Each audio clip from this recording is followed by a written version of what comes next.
todos, obrigada pela presença. Vamos começar então a nossa primeira reunião da Comissão da Mulher de 2019. Eu gostaria de convidar para compor a mesa a Virgínia Baldan, que é professora da Rede Municipal de Vinhedo. Obrigada pela presença, Virgínia.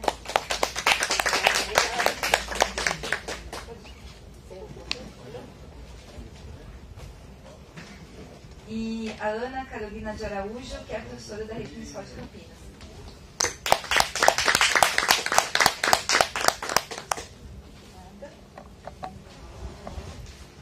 Está vindo também a representante do NUDEM, que é um núcleo especializado da Defensoria Pública em combate à violência doméstica e familiar. E eu espero que ela esteja a caminho, né? Vamos aguardar, e qualquer coisa, se ela chegar, a gente convida ela para a mesa.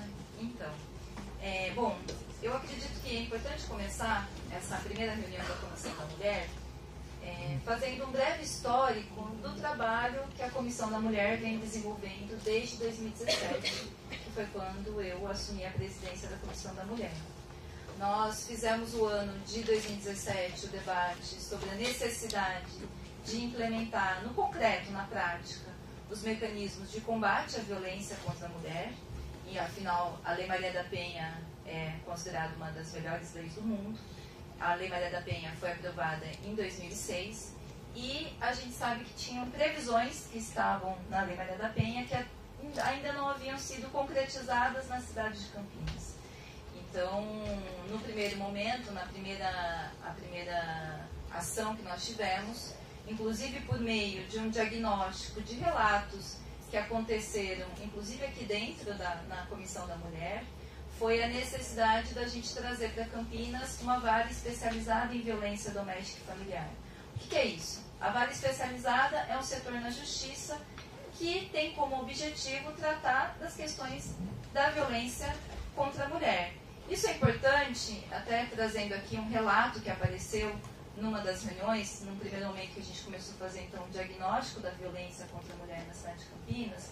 A gente teve um relato de uma moça que esteve aqui comentando sobre a dificuldade que era, ela tinha o ex-marido dela ameaçava de morte, ela já tinha feito boletim de ocorrência, já tinha feito uma ação judicial, havia uma medida protetiva para afastamento do lar, e ainda assim a Justiça deu a guarda compartilhada com o ex-marido.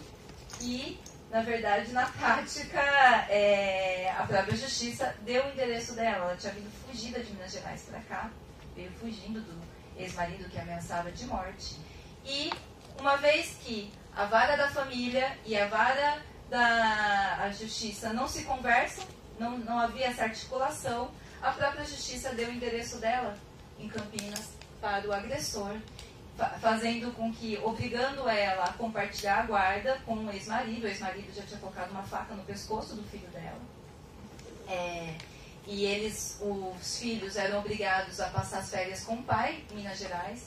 Ela comentava que ela não poderia, enquanto mãe, deixar o filho dela e os filhos dela irem sozinhos para Minas Gerais, então ela tinha que acompanhar. E, ao mesmo tempo, ele, toda vez que havia, ameaçava de morte, já havia agressão. Então, haviam várias ações na Justiça contra as ações violentas que o ex-marido tomava. Então, nós falamos assim, a partir disso, acreditamos que um dos mecanismos essenciais para realizar a Lei Maria da Penha, para a Lei Maria da Penha se concretizar, era exatamente uma coisa que estava prevista lá em 2006, que era a existência de uma vara especializada em violência doméstica e familiar. Porque quando a gente está falando de violência doméstica, uma violência que acontece dentro do ambiente da família, uma violência que tem suas especificidades, na medida que a gente, você lida com relações familiares, você lida com relações de bens, você lida com relações, né, de paternidade, maternidade, então você precisava desse olhar específico. Então nós começamos um diálogo junto ao Tribunal de Justiça para que em Campinas a gente tivesse a instalação da vara especializada. E nós conseguimos. Né? Então eu acredito que essa foi uma conquista que nós tivemos a partir do trabalho aqui da Comissão da Mulher. Em 2018 foi inaugurada a vara especializada Isso, na verdade, é uma vara que ela já nasce sobrecarregada, porque o número de processos em Campinas é a segunda comarca do estado de São Paulo com o maior número de processos baseados na Lei Maria da Penha. Né? Então, vocês imaginem, desde 2006, quando foi aprovada a Lei Maria da Penha, até 2018, quando foi criada, foram 12 anos da segunda comarca com o maior número de ocorrências e fatos baseados na Lei Maria da Penha. E a gente sabe que já é uma vara que nasce sobrecarregada, porque você já tem um grande número de ocorrências que essa vara tem que tratar, aí pensando apenas um juiz, né, o Dr. Fábio, que esteve aqui com a gente, que agora é o responsável pela vara especializada em violência doméstica e familiar, então já tem uma sobrecarga, com o número de funcionários do Tribunal de Justiça ainda bastante limitado, porque afinal o Tribunal de Justiça também vem passando por esse processo de precarização. A gente tinha uma psicóloga e uma assistente social para dar conta de uma série de processos, e é fundamental a atuação desses profissionais, porque quando a gente está falando de violência doméstica, a gente sabe muito bem que são questões que envolvem a própria existência, né? Muitas vezes a mulher ela fica condicionada aí a continuar no relacionamento abusivo, no relacionamento violento, porque ela não tem outro meio mesmo para onde ela vai, para a casa dela, né? Se a violência está dentro de casa, teoricamente, seria um ambiente onde a gente se sentiria seguro, é o nosso porto seguro. E quando a violência acontece dentro de casa, a gente sabe que as coisas são muito mais difíceis. Então, nós conseguimos esse primeiro passo. A partir daí, nós começamos a fazer um debate da necessidade da gente ter também em Campinas uma defensoria vocacionada. O que é isso? A Defensoria Pública presta serviço de atendimento gratuito para as mulheres. A defensoria, em geral, ela funciona para atendimento até uma determinada renda. Mas a Lei Maria da Penha prevê que para as mulheres, são mulheres de qualquer renda, porque a gente sabe que a violência acontece nas mais diferentes classes sociais, muito embora a gente sabe que de uma mulher com uma condição material difícil, essa violência ela se apresenta de uma forma muito mais, talvez, complicada, mas a gente sabe também que a violência doméstica, ela é uma violência que ela acontece de múltiplas facetas. Tem a violência física, a violência psicológica e também a violência patrimonial. Quantas mulheres não tiveram aí que os ex-companheiros ou companheiros fizeram dívidas no seu nome, a envolveram em situações, ameaçam tirar a casa, ameaçam tirar os bens da mulher, isso está previsto na Lei Maria da Penha, então a Defensoria Pública, ela presta serviço gratuito para as mulheres em situação de violência, independentemente da renda da mulher. Essa é uma condição especial que foge aí do que é digamos assim, o comum da Defensoria Pública. E a partir da instalação da vara especializada, a gente já previa que ia aumentar a demanda por justiça, porque afinal a gente sabe que o acesso à justiça ele é muito desigual no Brasil. No Brasil é um dos países mais desiguais do mundo, e o acesso à justiça, a possibilidade que as pessoas têm de contratar um advogado é muito diferente, a depender da renda, a depender da condição social. A Defensoria Pública, ela cumpre esse papel. E aí a gente começou a fazer um debate com o NUDEM, né? Fizemos uma discussão com o NUDEM, que é o núcleo especializado da Defensoria Pública aqui no estado de São Paulo, e começamos a fazer uma discussão da necessidade de, então, se criar também aqui em Campinas esse cargo que é o defensor vocacionado.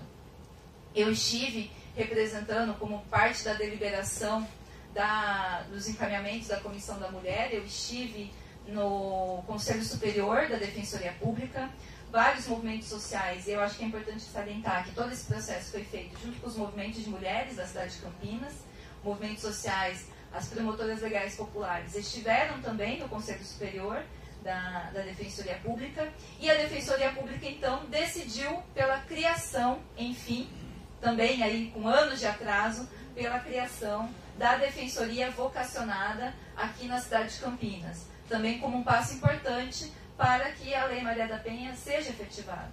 Nós também tivemos aí o anúncio, que por enquanto está ainda apenas no anúncio, do funcionamento da DDM, da Delegacia da Mulher, 24 horas. O governador Dória anunciou que faria essa mudança, né, da Delegacia da Mulher funcionar 24 horas. O prazo que havia sido estabelecido era março, mas março passou e ainda não temos esse serviço em funcionamento. Vamos continuar cobrando.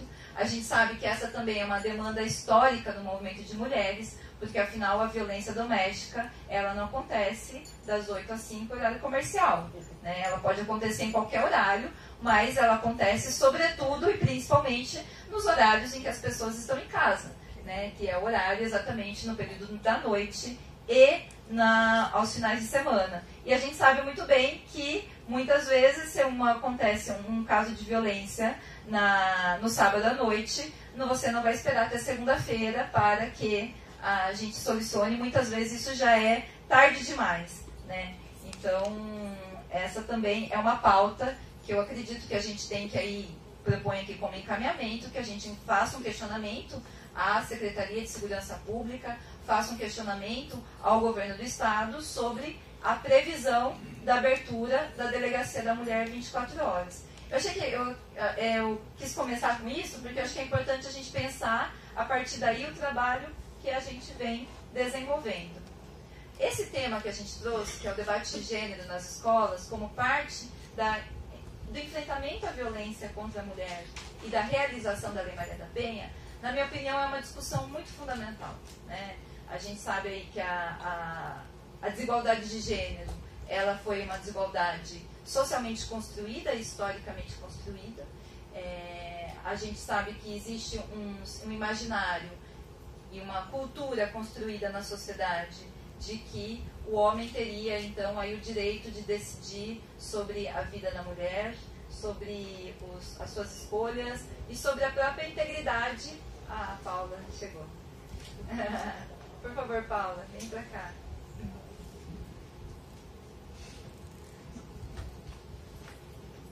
A Paula, que é coordenadora do NUDEM, que é um núcleo especializado da Defensoria Pública, foi parceira aí na conquista, né, Paula? Depois acho que a Paula vai comentar um pouquinho também, né, da criação da Defensoria Vocacionada.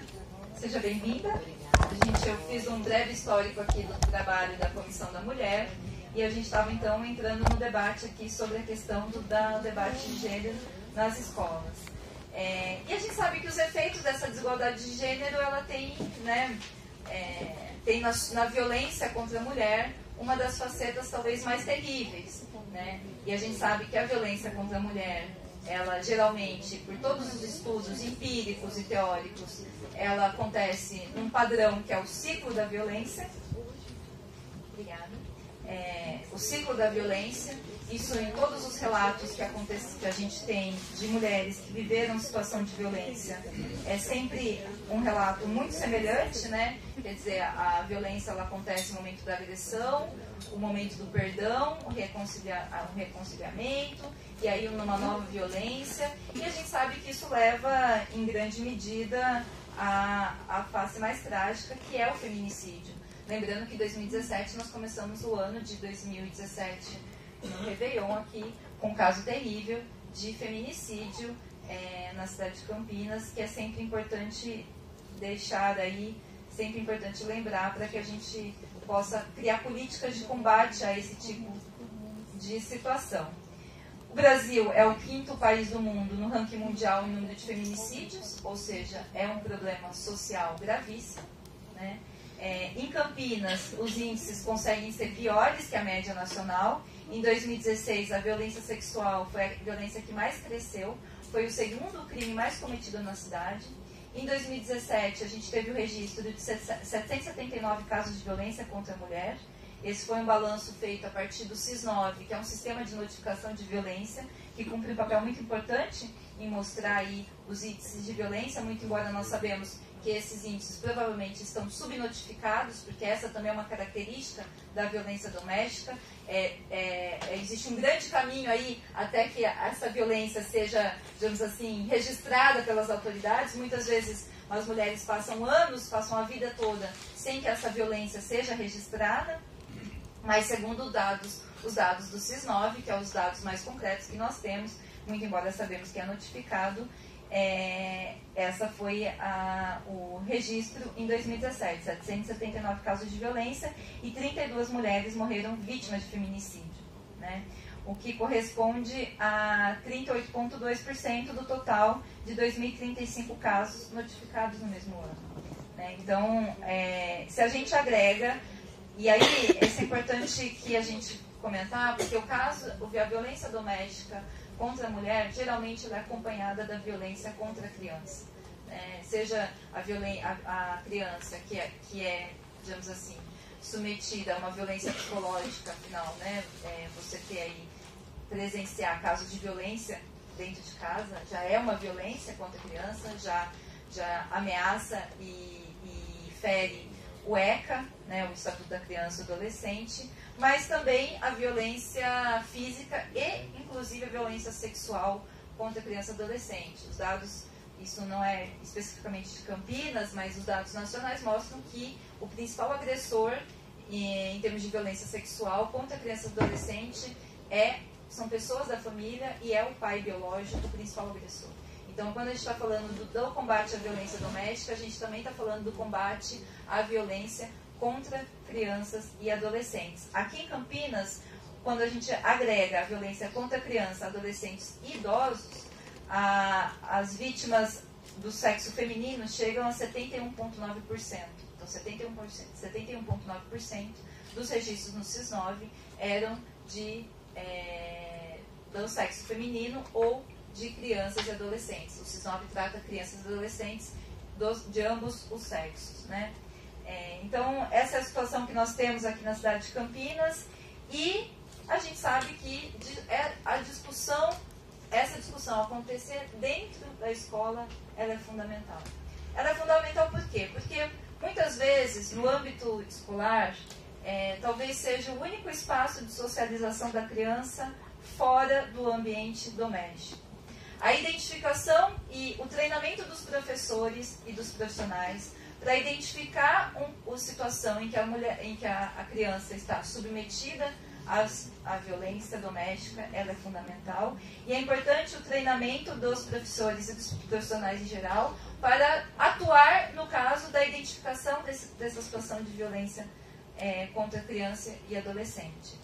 Além disso, nós sabemos que, como o machismo é uma cultura estabelecida na nossa sociedade, a formação de crianças, né, para romper com essa lógica machista, para romper com a ideia de que o homem tem o direito de decidir sobre a vida e a morte das mulheres, para romper com a ideia da superioridade masculina, né, ela é fundamental. A gente fazer esse processo de formação caminhando então no sentido do respeito, da igualdade, da gente combater essa desigualdade que, infelizmente, ainda está na nossa sociedade. A gente sabe que a escola e a socialização ali no ambiente escolar, ela é fundamental. E para isso, nada melhor do que a gente convidar aí pessoas que estão lidando diretamente seja com as crianças, né, com crianças e adolescentes, né, que são pessoas aí que são professoras, que estão no dia a dia, no cotidiano da escola. É importante trazer como que isso aparece, quais são as estratégias elaboradas, porque afinal a gente precisa elaborar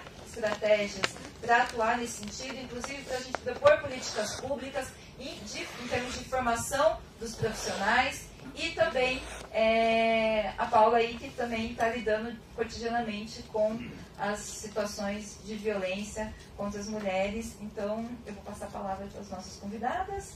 Quem começa? Pode ser Virgínia? Pode começar? Tá certo. Deixa eu só anunciar aqui.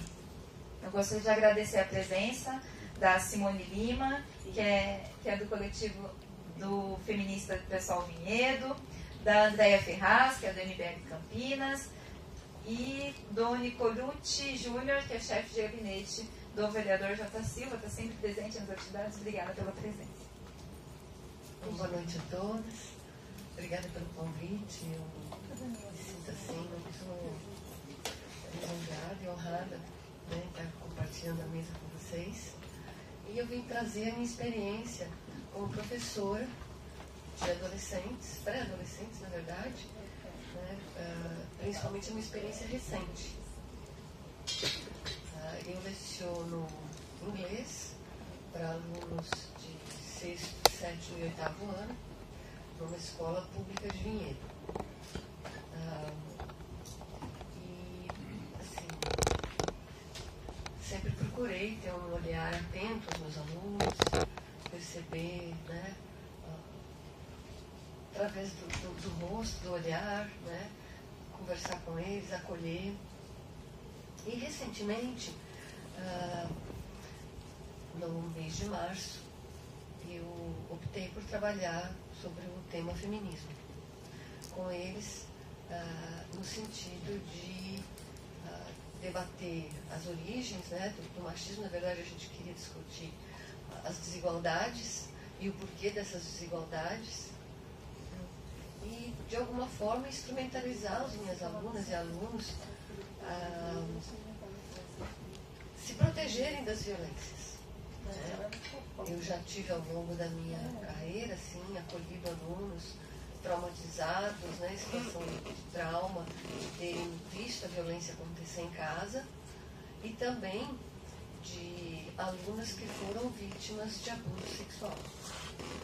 E isso é sempre, para nós, professores, né, uma situação muito tensa, onde a gente precisa encaminhar isso de uma forma muito coerente, correta. Inclusive, o caso da menina, eu fiquei, assim, muito chateada com o encaminhamento da escola, porque a escola, de alguma maneira, validou a atitude da família, que foi proteger o agressor. Eu me lembro de ter, depois da segunda ou terceira conversa com essa aluna, ter procurado a direção no sentido de dizer, olha, essa família precisa ser chamada aqui e a gente precisa orientar que eles estão protegendo o agressor. Eles estão deixando essa aluna como a culpada pelo abuso. Enfim, então, esse ano, fazendo essa opção do tema, dentro da disciplina, claro, porque a gente sempre faz as relações, né? Eu fui, assim, surpreendida por uma orientação da escola de que eu deveria procurar a ouvidoria, a Secretaria de Educação, a fim de prestar um esclarecimento a respeito de uma denúncia na ouvidoria com relação ao meu trabalho. Bom, eu acho válido questionamentos e fui de boa vontade, né? E fiz essa explicação conforme a denúncia foi apresentada, de uma forma assim, muito tranquila. Quem estava lá é uma pessoa técnica também, né, em educação. E ao sair dali, eu tive assim, uma surpresa maior, que foi uma publicação no Facebook de um grupo político da cidade desqualificando o meu trabalho, inclusive assim, retirando trechos da minha aula e publicando isso. Então, para mim foi uma questão assim, muito que me deixou perplexa, porque eu falei, eu estou buscando, né, trabalhar contra a violência e estou sendo alvo de violência, né? Porque você retirar algo de um conteúdo trabalhado dentro de sala de aula, expor isso publicamente, né, sem autorização, isso é uma violência, né? E aí, a partir dessa experiência, eu comecei a refletir sobre os desdobramentos todos da violência. Porque essa violência ela nunca acontece sozinha, né? Não é uma única violência, são múltiplas violências, né?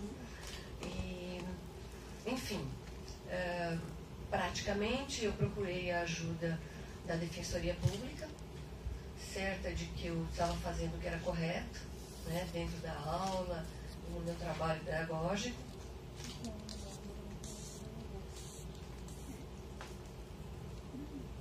E outros organismos, né, órgãos de defesa. Eu tenho hoje assim, uma visão mais ampla, acho que eu consegui perceber, né, diversas vertentes desse problema, né? Uma delas que me deixa bastante indignada é o silêncio, por exemplo, da Prefeitura Municipal de Vinhedo, né? Eu sou funcionária pública há 20 anos, né? Lecionando para jovens, né? E E a prefeitura em nenhum momento se posicionou. Esse grupo desqualifica o meu trabalho, me desqualifica enquanto profissional no sentido de ter conhecimento daquilo que eu estou fazendo. São 20 anos de prática. E além desse silêncio, também a Secretaria de Educação e nem mesmo a direção da escola.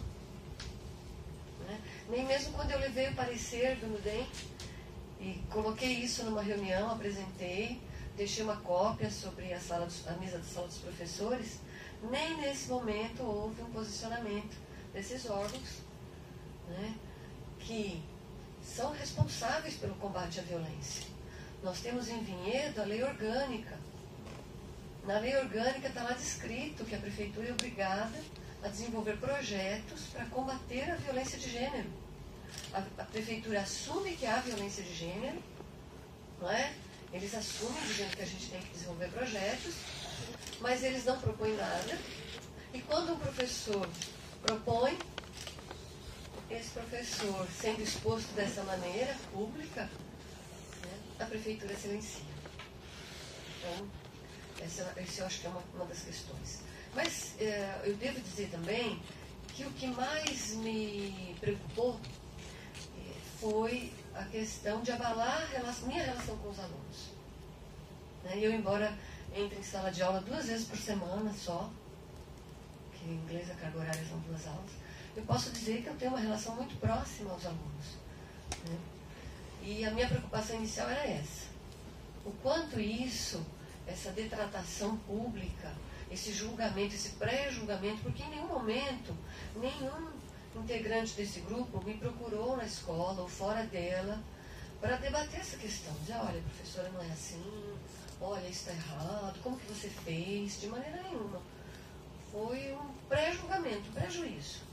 Pegaram lá um trechinho do caderno da aluna, uma cópia, eu não quero exceder o tempo, vocês me avisam, e depois uma gravação onde eu orientava sobre o trabalho que eles deveriam fazer, e com base nisso me acusam de doutrinadora.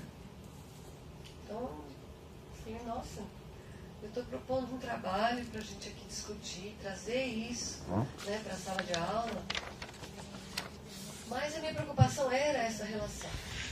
Construída, esses meus alunos, eles estão no 3º ano que estão comigo. Eu fui a professora deles no 6º, no 7º, e agora estou sendo no 8º. Então essa era a minha maior, a questão que mais me afligia. E, enfim, eu creio que, deixa eu ver para vocês aqui. Eu fiquei assim muito confiante depois da acolhida desses alunos, ao longo desses 42 dias. Porque nós estamos já há 42 dias da primeira publicação, da defesa que eu fiz também na ouvidoria, e até agora o jurídico da prefeitura não apresentou um parecer. E eu tenho percebido na escola a acolhida dos alunos, a preocupação deles. E é isso que tem, assim, me tranquilizado. Porque é claro que além do parecer do NUDEM, que foi fundamental, mas essa coisa de encontrar os alunos no corredor e deles, professora, você está aqui, você não vai sair. Eu falo, não tem motivo para eu sair, gente, calma. Mas por que eu sairia da escola? Por causa disso que está acontecendo aí fora. Veja que eles são adolescentes, eles estão acompanhando o Facebook, estão sabendo, E aí a gente conversa, o espírito fala, olha, tem um processo de defesa, não é assim, as coisas não se resolvem dessa maneira, nós estamos debatendo e etc. Eu queria também relacionar um pouco isso à minha atuação no município. Eu faço parte de um grupo político, eu também milito no coletivo feminista, e a gente tem levado diversas reivindicações, a gente realiza saraus na cidade, onde as mulheres se encontram, debatem os seus problemas, e a gente leva essas reivindicações à Câmara. Esse é um outro papel que eu desempenho. E fui também acusada, até por isso, por levar um panfleto informativo relacionado à reforma da Previdência, né? E o impacto da reforma na vida das mulheres, né? E aí, assim, o trabalho é colocado com termos chulos, né? Como se eu estivesse encurralando crianças, que são adolescentes, né? Na verdade, eles têm 14, 15, 16 anos.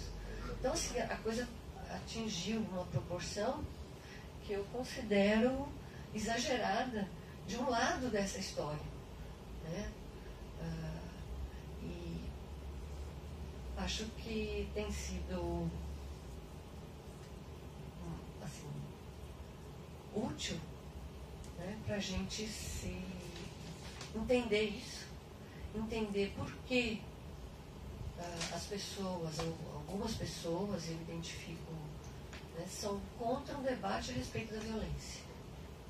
Por que a gente não pode discutir, entender as causas da violência, as causas da desigualdade na escola pública? Porque eu acredito que numa escola particular ninguém foi lá pegar recortes de caderno de professor e colocar isso publicamente. Esse é o foco aqui, está sendo a escola pública, de crianças que estão sujeitas à violência, que vivem isso no seu cotidiano, né? Esse caso que você citou de alunos, de famílias que são transferidas de cidade, né, fugindo da violência, eu tenho isso na escola. Esses casos estão lá, estão na minha sala de aula, né? Alunos e alunas que agem de uma forma exacerbada numa situação de desagravo por conta da violência que sofreram, né? E é tudo isso que a gente tem vivenciado, né? E os meus questionamentos são esses. Deixa eu dar uma olhadinha se tem mais alguma coisa que eu gostaria e acho interessante a gente colocar, né? Eu já coloquei da questão da violação da intimidade, né? Eu acho que é isso. E espero sim estar contribuindo, né, com essa minha experiência para o avanço dessas questões, né, para que a gente possa avançar e, de fato, combater as violências. Que isso não fique no termo da lei, né? Obrigada, Virgínia.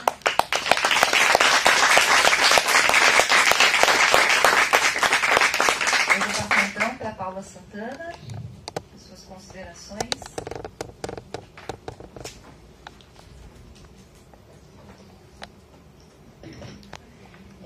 Boa noite a todas, boa noite a todos. Agradeço na pessoa da Mariana o convite. Estou muito feliz de a gente estar aqui debatendo esse tema que eu considero tão importante, faz parte da minha atuação, do meu trabalho. Meu nome é Paula, eu sou defensora pública, atualmente estou no núcleo da mulher. Então, nesse núcleo a gente trabalha com todas as questões atinentes à mulher, todos os enfrentamentos à discriminação, à violência. E o núcleo da mulher, ele, junto com outros núcleos, há uns 4 anos atrás, 5 anos atrás, essa questão da discussão do gênero, da discussão sobre violência sexual, violência contra a mulher, esse debate na escola chegou ao núcleo da mulher e a gente se reuniu com diversos outros núcleos, assim como o da mulher, nós temos outros núcleos também na defensoria, núcleo da infância, direitos humanos, da discriminação, e a gente sentou e pensou, bom, a gente precisa elaborar um parecer técnico, porque a gente precisa ver o que a gente tem de legislação nacional e internacional, para que a gente possa ter uma conclusão se esse debate da questão do gênero, ela é um dever do Estado brasileiro ou não. Então, a ideia desse parecer que a professora mencionou, eu fico feliz de contribuir, como defensoria nesse debate, foi a ideia da gente trazer mesmo um debate técnico, não pautado em outros debates que não sejam que a lei, tanto no âmbito nacional como no âmbito internacional, ela tem aí para nos oferecer e para nos dizer o que a gente pode, dentro dessa normativa, que eu considero uma normativa até extensa, a gente, né, colaborar com esse debate. O primeiro ponto, quando a gente elaborou esse parecer, foi trazer o núcleo da infância e do adolescente, porque a gente compreende que esse debate, não há uma contradição entre direito das mulheres, direitos das crianças, nem o debate também, quando a gente pensa na igualdade racial, diversidade, direitos humanos. Nós compreendemos que esse debate é transversal e ele faz parte de todos os núcleos, por isso que esse parecer, que é um pouquinho que eu vou mencionar aqui, ele foi assinado por todos esses núcleos, ele está disponível no nosso portal, é de livre acesso, de livre divulgação, e o título dele é a liberdade de ensinar e de aprender, né? O que a gente traz nesse parecer, e aí eu também queria começar minha fala trazendo um pouco dos dados, né?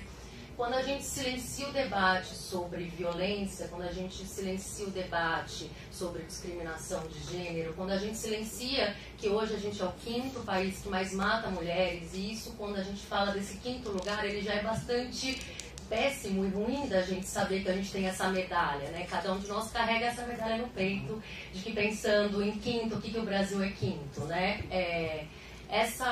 Essa morte que esse 5º lugar nos dá, esse título, não é uma morte que acontece na via pública, não é uma morte que acontece na rua e, infelizmente, não é uma morte que acontece, não que isso seja menos, pior, né? Mas não é uma morte que acontece por alguém desconhecido.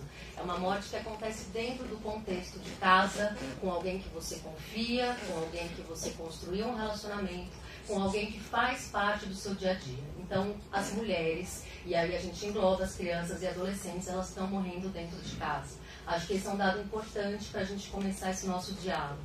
Assim como a Mariana trouxe, o Atlas da Violência de 2018, ele também fala para a gente que 78% dos estupros acontecem dentro de casa. Então, a cena de crime que a gente tem hoje em dia, quando a gente fala de violência sexual, muitas vezes se diz, né, se imagina, acontece na rua, à noite, no momento escuro, em que a mulher está ali sozinha. Mas o mapeamento nos diz exatamente o contrário. Acontece dentro de casa, dentro daquele lugar que, em tese, é o lugar que a gente volta depois de um dia como esse, cansados e cansadas, trabalhando, estudando. O nosso refúgio é o lugar em que as mulheres, crianças e adolescentes estão sofrendo a violência. Acho que também um dado importante para a gente pensar, além desses 78,6, esses dados também fazem um recorte de idade. 50% dessa violência sexual é contra as nossas crianças. Esse é um dado também extremamente relevante. Quando a gente silencia o debate de gênero, quem a gente está silenciando? Quando a gente não discute questões de discriminação, igualdade entre homem e mulher, a quem a gente está negando e a quem a gente, de algum modo, está dizendo, olha, não há nada a ser feito por você. É importante que a gente saiba a nossa responsabilidade nesse debate. E não a gente precisa assumir um lado, mas claramente quando a gente não falar de violência sexual, não falar de violência de gênero, nós não estamos ao lado das crianças que estão pedindo socorro e ao lado das mulheres e adolescentes que também estão sofrendo essa violência em casa. O não debate, ele traz esse silenciamento, porque não se cria um local onde, se essa violência acontece dentro de casa, se eu não tiver um lugar fora da minha casa, onde eu possa falar dessa violência, onde eu possa me reconhecer como uma mulher, uma criança, uma adolescente que sofro essa violência, aonde eu vou pedir socorro? Né? É interessante que o direito, ele é muito importante para muitas coisas, mas até pouco tempo o direito ele também considerava as mulheres incapazes. Isso foi até 1962. Foi um momento em que as mulheres eram muito silenciadas E apesar de hoje a gente não ter mais a nossa lei, o silenciamento, quando o nosso Estado brasileiro, né, quando nós adotamos uma política de silenciar o debate, nós novamente estamos silenciando toda essa violência que as crianças e que as mulheres estão sofrendo nesse espaço privado. Então, infelizmente, isso quem está dizendo são os dados, o espaço privado hoje não é um espaço de segurança para as crianças e adolescentes. Então, a partir dessa constatação, como que a gente vai caminhar e o que o direito tem a colaborar com a gente sobre isso, né? Quando a gente pensa de normativa internacional, a gente tem a Declaração Universal dos Direitos do Homem, o Pacto Internacional de Direitos Econômicos, a Convenção sobre a Eliminação de todas as formas de discriminação contra as mulheres, que tratam expressamente do compromisso, e o Brasil assina esse compromisso, ou seja, ele é obrigado e passível, inclusive, de sanção, assim como aconteceu no caso da Lei Maria da Penha, que é uma lei extremamente importante, mas ela surge do descumprimento do Brasil de dar uma resposta para a violência contra as mulheres. Esses compromissos que o Brasil tem nesses tratados internacionais, eles são obrigatórios. O que o artigo 10º ele fala para a gente? Que os Estados partes, e portanto o Brasil é um Estado parte, ele é obrigado a adotar medidas apropriadas para eliminar a discriminação contra a mulher. Essas medidas podem ser adotadas através de projetos legislativos, como é o caso aqui que é a discussão em Campinas, está acontecendo a discussão também lá em São Paulo e também no âmbito estadual. Em 2011, tem uma resolução do Conselho de Direitos Humanos da ONU, e o Brasil também faz parte internacionalmente desse sistema, que aprova em 2011 uma resolução que reconhece que o Brasil, e aí eles expressam, né, uma grande preocupação com o Estado brasileiro e citam formalmente o Brasil, de que há uma grave preocupação acerca dos atos de violência e discriminação em todas as regiões do mundo cometidas contra indivíduos e razões de sua orientação sexual e identidade de gênero. Dentro do contexto da América Latina, o Brasil ele é responsável por 40% da violência praticada contra as mulheres.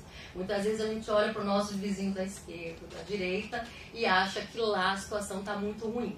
Quando a gente pega os dados, 40% da violência da América Latina e de feminicídio é praticada aqui no nosso Brasil. Por isso que os relatos eles trazem muito formalmente, né, que o Brasil não está numa situação boa quando a gente fala de discussão de gênero, quando a gente fala de direitos das mulheres, crianças e adolescentes. Em 2017, o Brasil ele foi submetido a uma revisão periódica universal. Esse instrumento é um instrumento em que vai se verificar se o Brasil está cumprindo ali o que ele acordou nos tratados internacionais. E nesse momento, em 2017, há 2 anos atrás, o Brasil ele recebe uma recomendação no sentido de que ele deve criar leis e políticas de enfrentamento a discriminações de gênero, sob o risco da gente passar de 5º para 4º, para 3º, para 2º e para 1º. O artigo 6º da Convenção do Belém do Pará, que é essa convenção que busca combater a violência, e aí ela é o grande norteador da criação da Lei Maria da Penha, no seu artigo 6º, ela também trata expressamente que é direito da mulher, e aí a gente traz para a questão da criança e adolescente, ser valorizada e educada livre de padrões estereotipados de comportamento e costumes sociais. O artigo 8º vai trazer uma obrigação para os Estados partes do Brasil, dizendo, olha Brasil, você é obrigado a promover conhecimento e observância do direito da mulher a uma vida livre de violência. Isso também está no artigo 8º dessa convenção, que o Brasil assinou, portanto, ele tem que cumprir o que está nesse tratado, sob pena de, como a gente sabe, receber essas sanções. Nós temos casos também internacionais em que houve julgamento pela Corte Interamericana de Direitos Humanos, pela Comissão, e o Brasil também, no caso 12.051, a Comissão ela recomenda o Brasil no sentido de incluir nos currículos escolares questões ligadas a gênero. Então, novamente, nós temos mais uma primeira decisão aí, já obrigando, além do que está na Convenção de Belém do Pará, incluir nos currículos, inclusive ela faz a ressalva, incluir nos planos pedagógicos das unidades curriculares a compreensão da importância do respeito à mulher e seus direitos que estão na Convenção do Belém do Pará. Então, portanto, esses deveres, eles são deveres tanto do Estado, de uma forma não se omitir, porque quando a gente silencia o que esses tratados internacionais, essa recomendação da ONU nos traduz silenciando, você vai escolher um lado que quer não combater a violência em razão do gênero. Por isso que fala nessas recomendações da importância da gente criar políticas públicas, políticas pedagógicas e normativas e leis que são importantes instrumentos para que a gente consiga, então, retroagir nessa discriminação. Pensando em normativa nacional, o que a gente vai ter? O que a nossa Constituição Federal vai nos trazer? No artigo 206, ela diz que a liberdade de aprender, ensinar, pesquisar e divulgar o pensamento, ela é uma diretriz dos princípios do ensino. Então, essa liberdade, ela é tanto a liberdade de ensinar, uma liberdade ativa, de cátedra do professor, como também o direito da criança e do adolescente ter uma pluralidade de ensino e, a partir disso, construir sua crítica, suas escolhas, sua opção.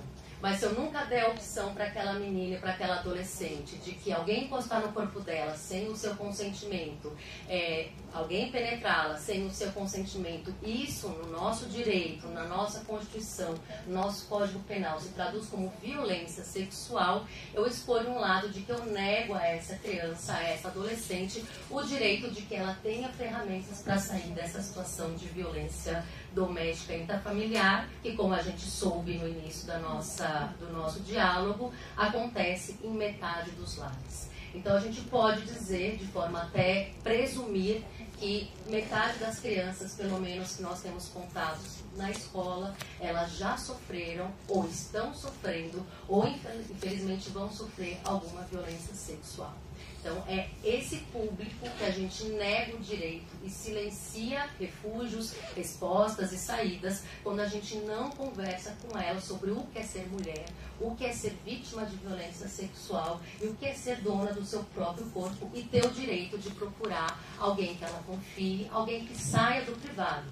Porque, infelizmente, o privado no Brasil ainda é um lugar de perigo, é um lugar de risco para essa criança e adolescente. E, por fim, a Lei Maria da Penha, que é uma lei extremamente importante, é a terceira lei, de acordo com a OMS, mais completa do mundo quando a gente fala de enfrentamento à violência e de forma de coibir a violência de gênero.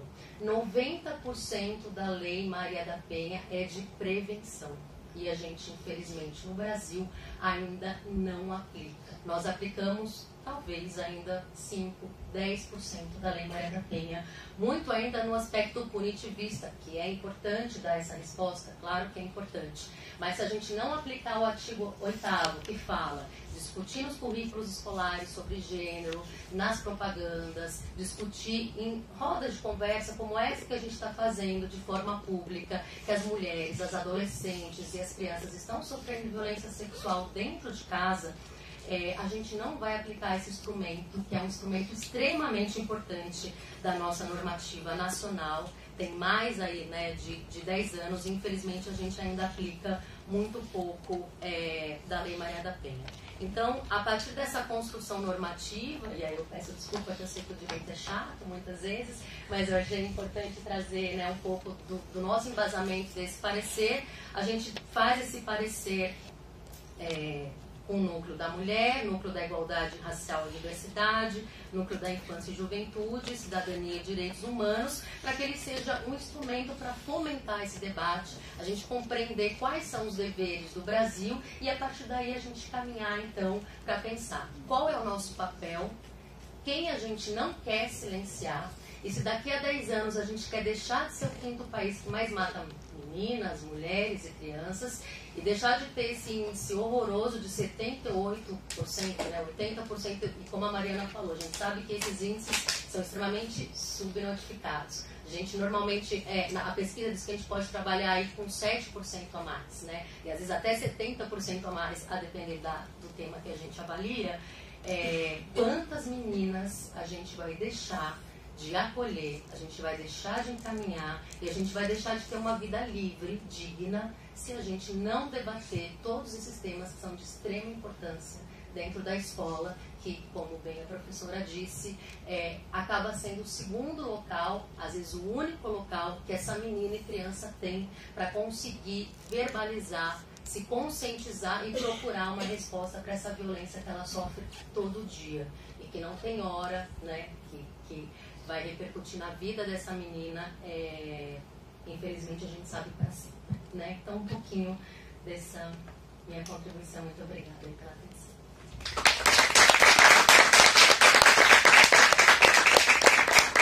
Obrigada, Paula. Eu vou passar a palavra então para Ana Carolina para as suas contribuições.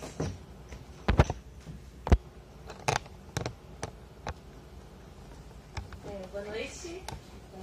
Agradeço muito a Mariana pelo convite. Eu sou professora de arte na MF Padre Francisco Silva, é uma das 6 escolas de educação integral da rede municipal de Campinas.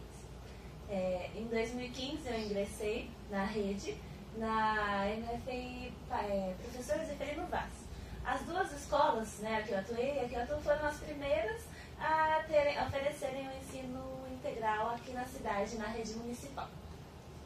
E quando eu fui para Padre Silva, que é a escola onde eu estou agora, em virtude do fechamento de salas que vem acontecendo no CAIC, né, que é como se chamam as Zeferino Vaz. Então, de 2016 para cá, foram 7 salas que foram fechadas. Então, isso representa um oferecimento de vagas, assim, um número bem grande de vagas de crianças que estariam no ensino integral e que não estão.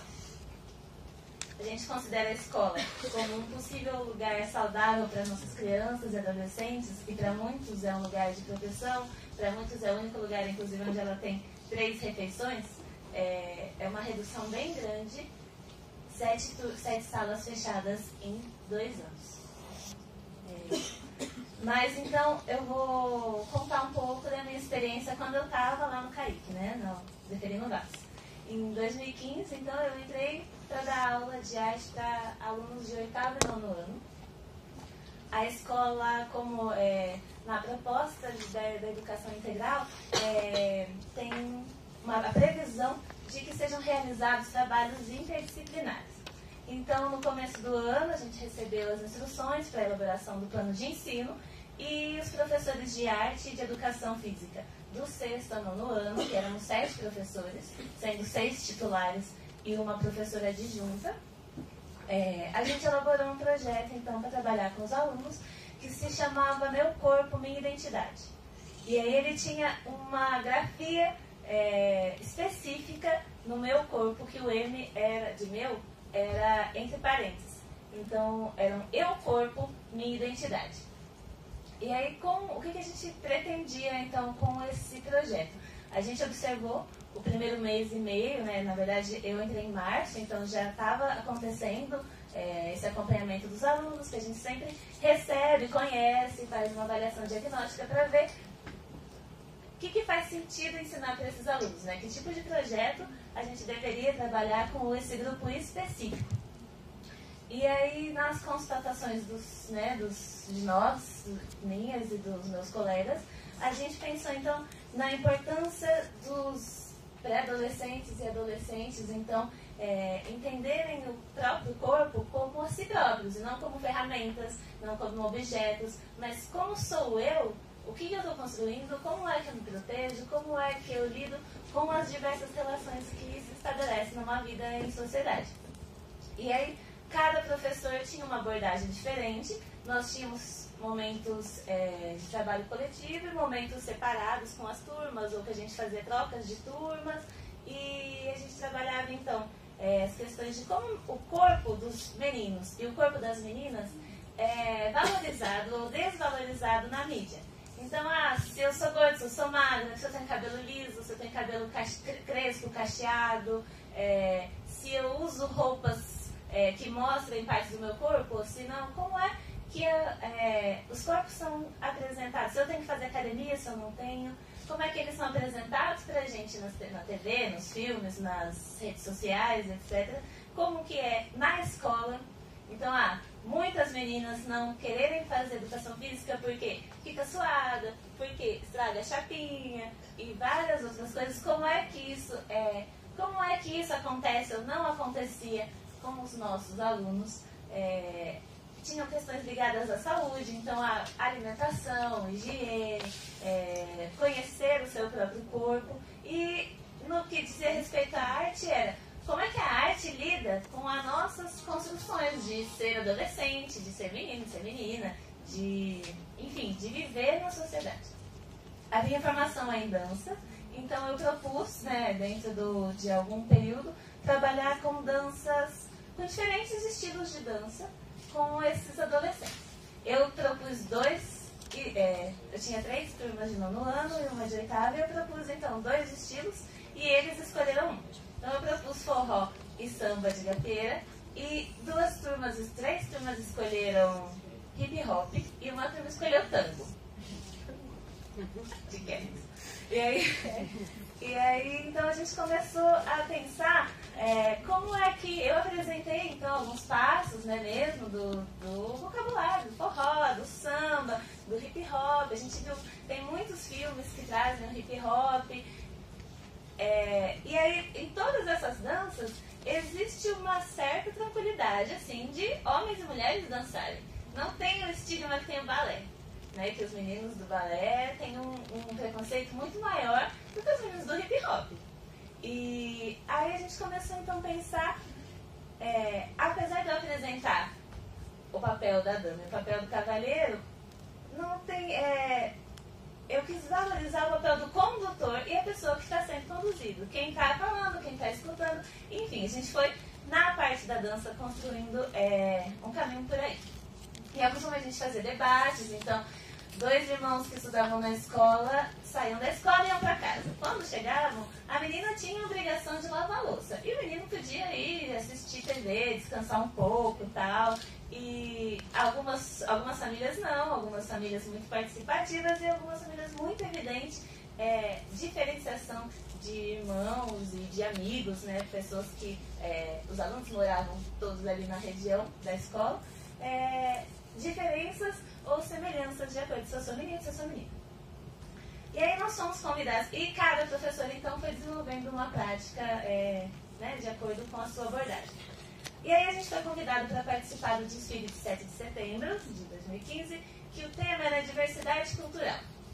A nossa professora de arte, que era uma professora adjunta, ela se propôs então a trabalhar a fanfarra com esses alunos. O CAIC era uma escola que levava fanfarras pequenas para o desfile, quando levava, em virtude até de uma seleção com critérios duvidosos, pouco pedagógicos, da pessoa que era responsável por ensaiar.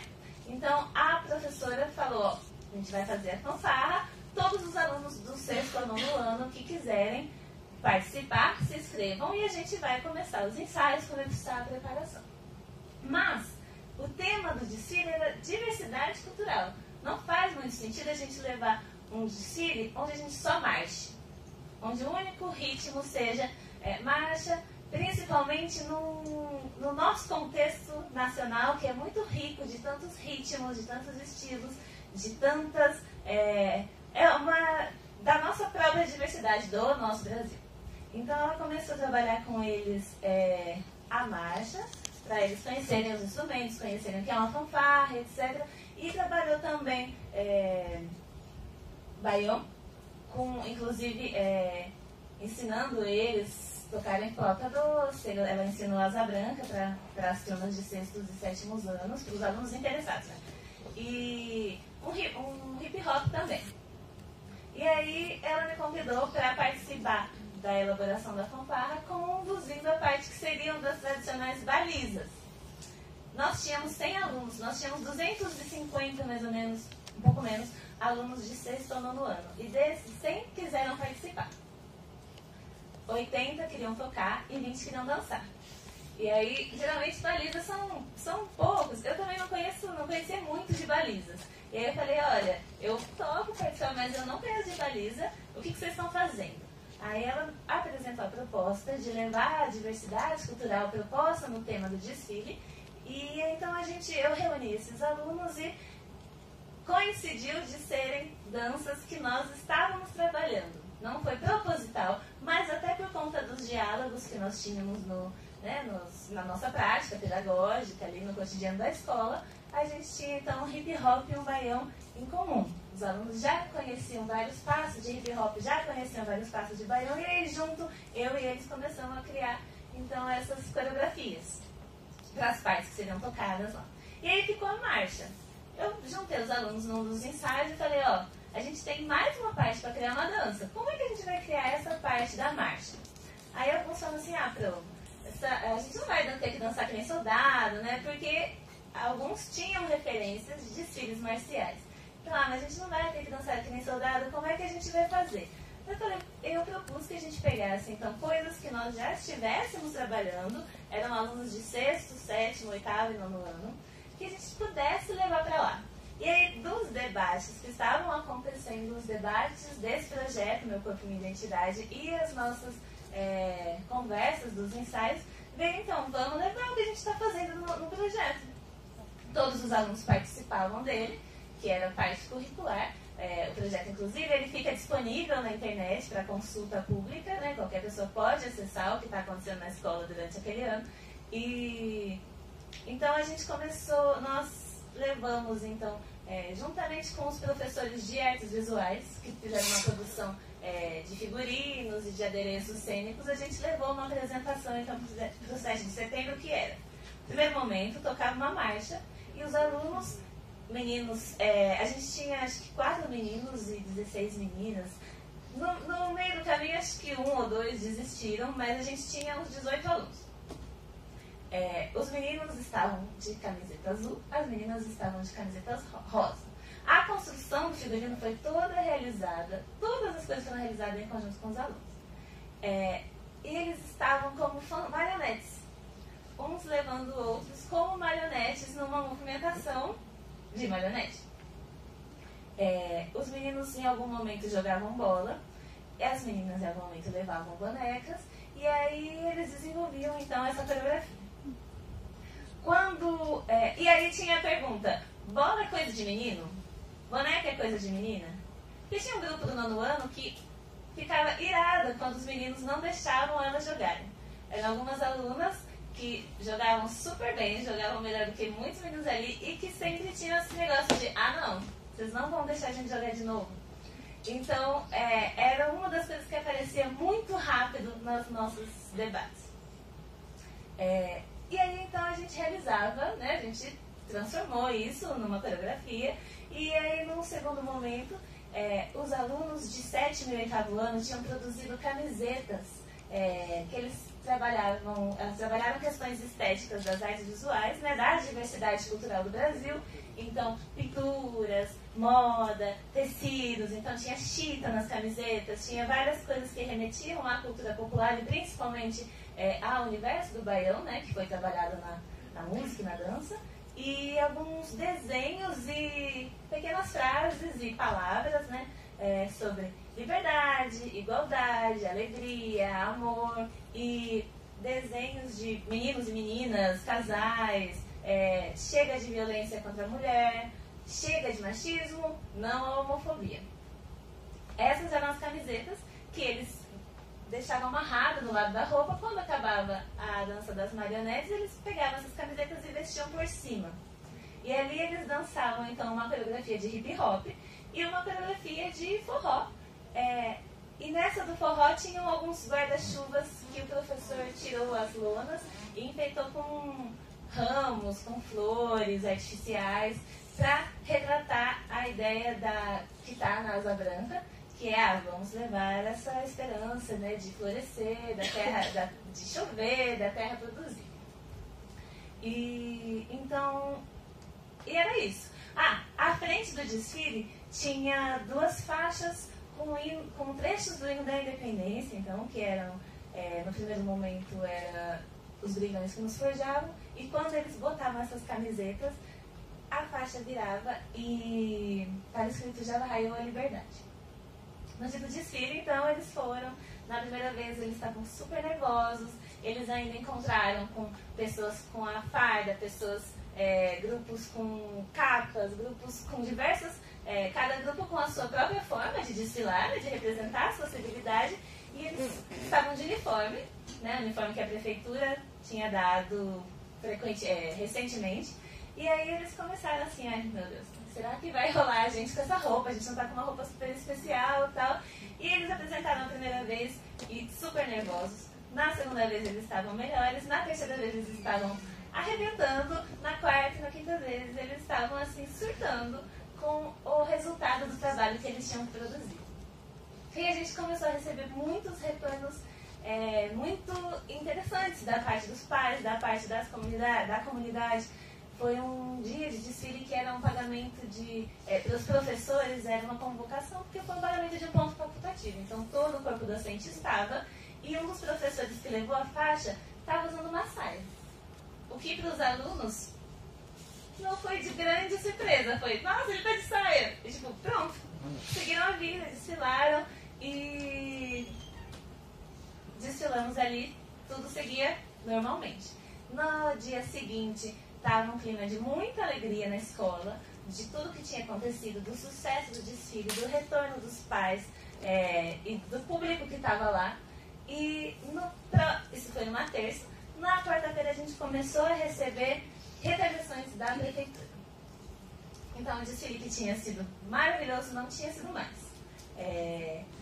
Começaram a pressionar para que as fotos publicadas no Facebook que a gente tinha da escola, fossem retiradas do ar, que fosse tirada a página do ar, inclusive, e várias alegações de que os pais não tinham gostado, que teve muita reclamação, que foi um absurdo que a gente fez.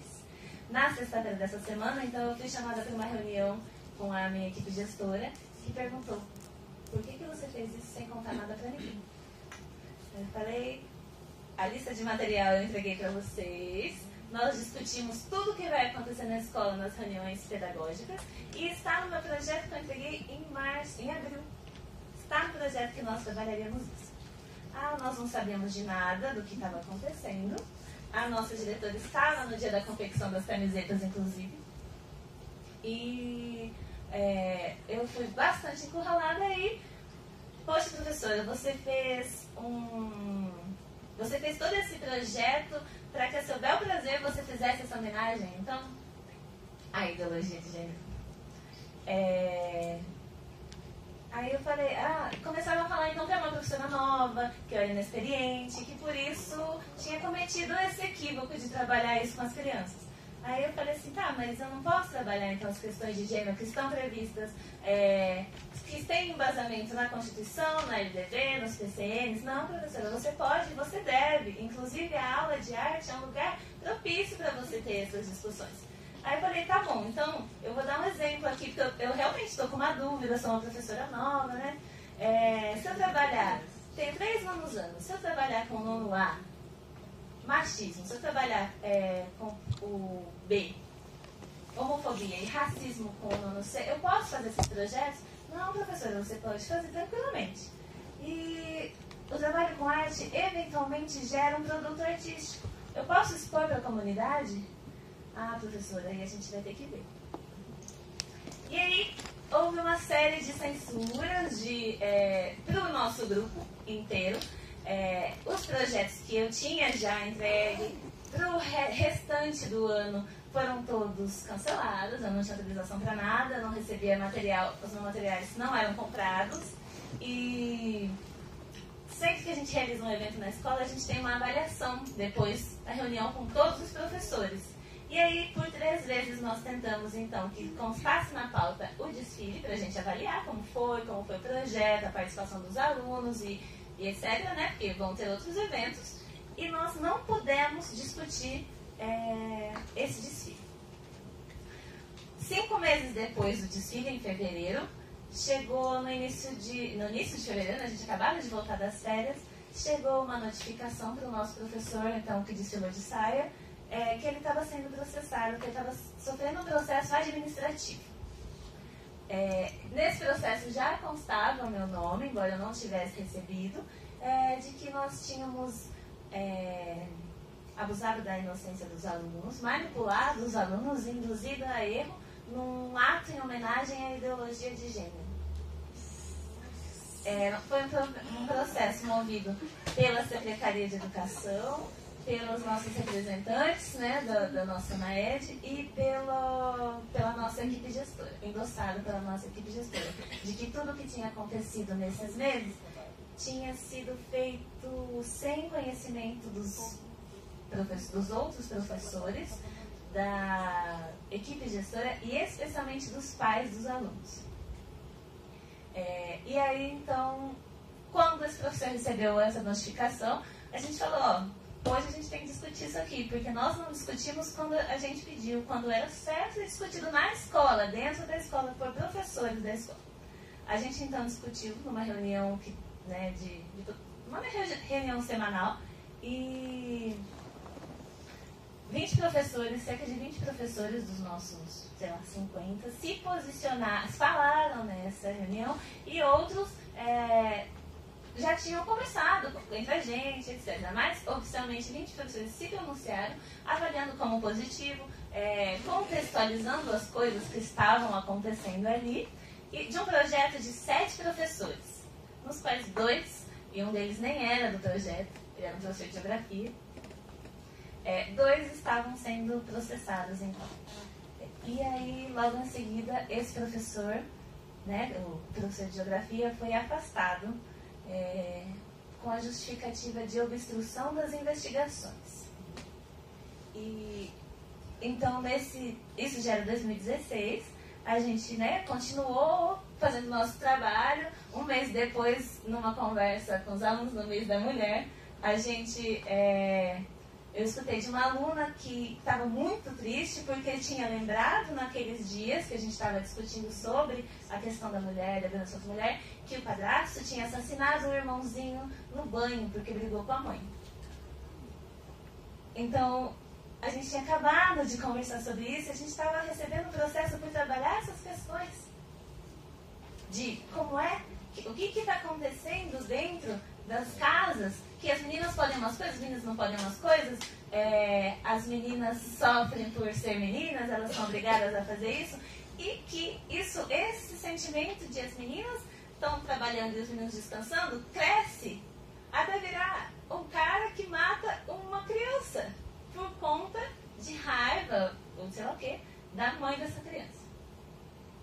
E quando, então, a gente foi processada, né, a comunidade escolar teve grande mobilização, os pais tiveram mobilização, os alunos da nossa escola, os ex-alunos que tiveram a aula, então, né, que conheciam o trabalho dos nossos professores, né, desses 7 professores que estavam envolvidos, a gente fez muitas atividades que falavam sobre isso, sobre essa importância. Os alunos, quando o professor foi afastado, não foi dito para eles, está acontecendo isso. Só disseram que foi um problema que o professor estava passando. E os alunos começaram, então, não, a gente quer resposta. A gente quer saber o que está acontecendo aqui. E esse processo, então, que saiu dia 1º de abril de 2016, o processo,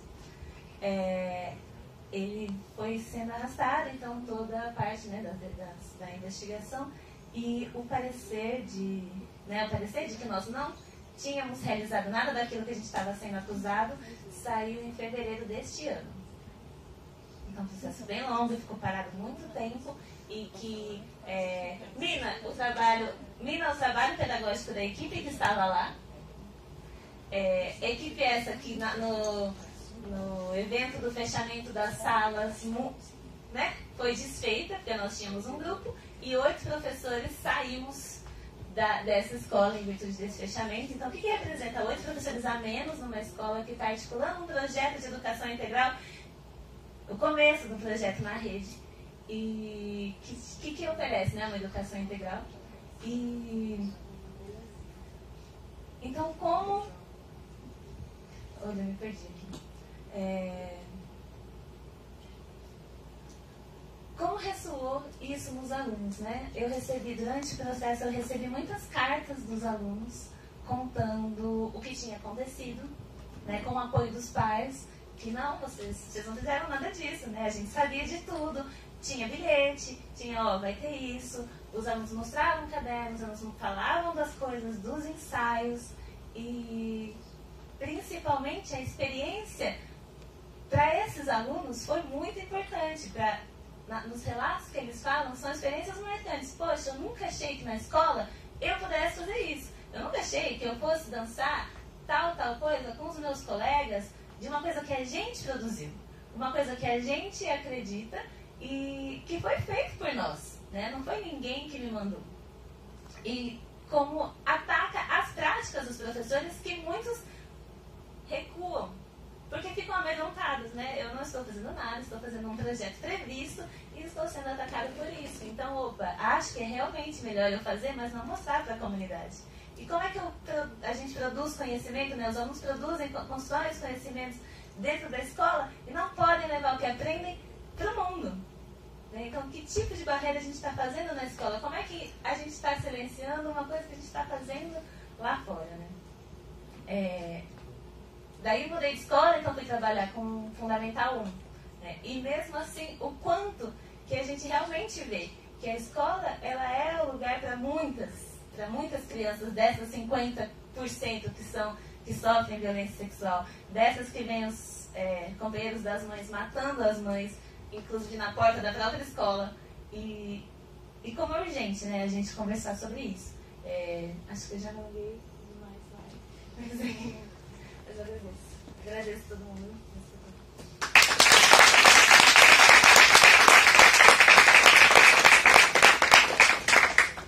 Eu agradeço os relatos das professoras, da Paula também. O objetivo foi a gente desmistificar alguns temas, né? Que a gente precisa discutir no concreto, no real, do que a gente está falando. A gente está falando de uma situação grave, de violência que acontece dentro de casa. A gente está falando de uma violência que é acompanhada, não apenas violência contra a mulher, mas a violência contra crianças e adolescentes. E a gente está falando da necessidade urgente de se dar respostas a isso. E isso passa fundamentalmente pelo estabelecimento, cumprimento da legislação, está amparado na lei, a lei não surgiu do nada, a lei foi processo de mobilização, de debate, discussão, e da necessidade da gente pensar práticas pedagógicas que no concreto e no real possam, a partir dessa conexão entre professores e alunos, empoderar inclusive os alunos para que a gente possa ter o canal para que o aluno fale, né, para que as meninas falem, para que os meninos falem da situação que eles vivenciam, essa relação de confiança. E a gente precisa pensar que o Estado precisa treinar os seus profissionais para que a gente possa criar saídas em relação a isso. Então, quando nós discutimos a importância de discutir gênero dentro das escolas e que o debate de violência aconteça dentro das escolas, é exatamente porque o Estado é corresponsável nesse processo. Qualquer tipo de silenciamento tem que ser combatido, porque afinal a gente está falando de uma situação urgente e grave e que, na verdade, a gente deveria se debruçar sobre como resolve o problema, não silenciar o problema, né? Então, eu agradeço muito os relatos de vocês.